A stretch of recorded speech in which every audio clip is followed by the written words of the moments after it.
Maple Street. Picture it. A street lined with trees, leaves turning vibrant shades of orange and yellow in the fall. But this story isn't about that Maple Street. This Maple Street held a secret, a darkness that clung to the bones of a weathered Victorian house at the end of the block. Number 13 Maple Street. The house itself was imposing, its paint peeling and faded, revealing the bare wood underneath. The windows, like vacant eyes, stared out blankly, reflecting nothing but the growing shadows of dusk. Even the sunlight seemed hesitant to touch the house, as if repelled by an unseen force.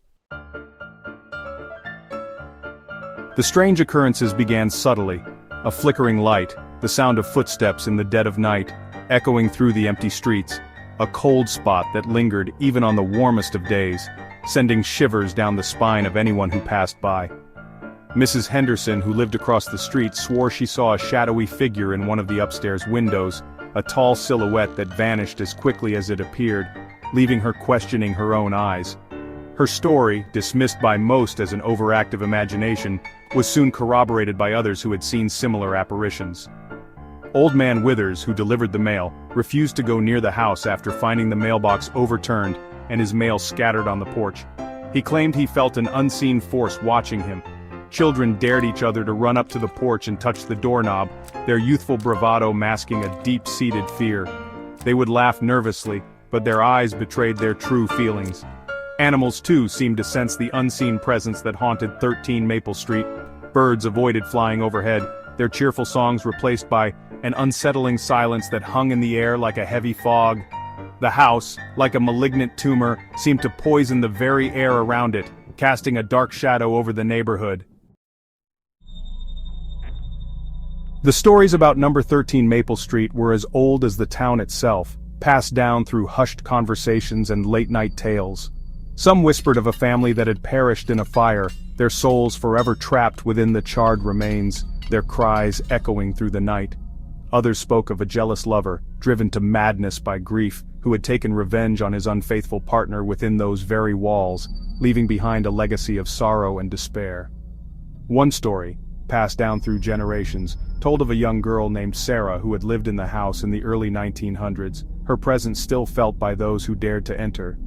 Sarah, a solitary child with a vivid imagination, had claimed to have an invisible friend, a boy named Peter, who played with her in the garden, and whispered secrets only she could hear, secrets that seemed to come from another world.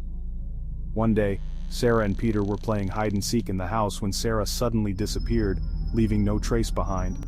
A frantic search ensued, but the little girl was nowhere to be found, her absence a mystery that haunted the town.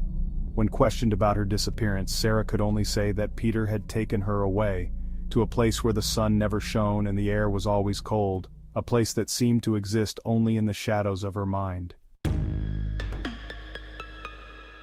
Years passed and the stories of 13 Maple Street faded into local folklore, whispered at sleepovers and recounted around campfires.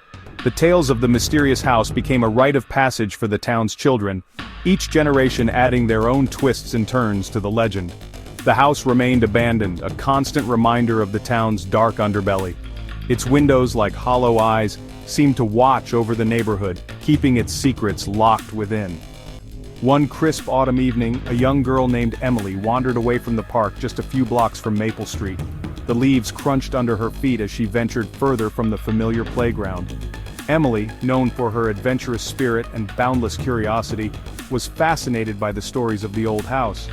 She had heard the whispers and felt an irresistible pull to uncover the truth for herself. Her parents, aware of the local legends, had warned her to stay away, but Emily, like so many before her, was drawn to the allure of the forbidden.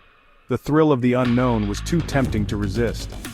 As dusk settled over the town, Emily's parents grew frantic.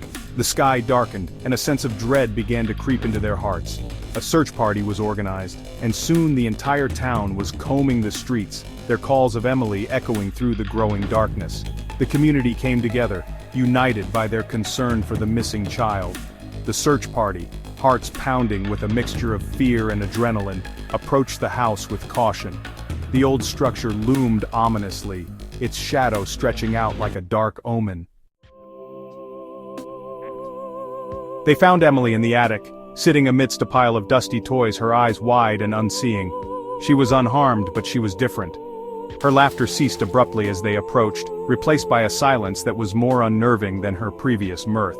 When they tried to question her about what had happened, she remained silent, her gaze distant and vacant.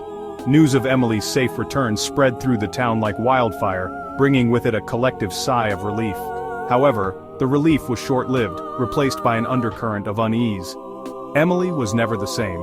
The house on Maple Street remains abandoned to this day, a stark silhouette against the setting sun.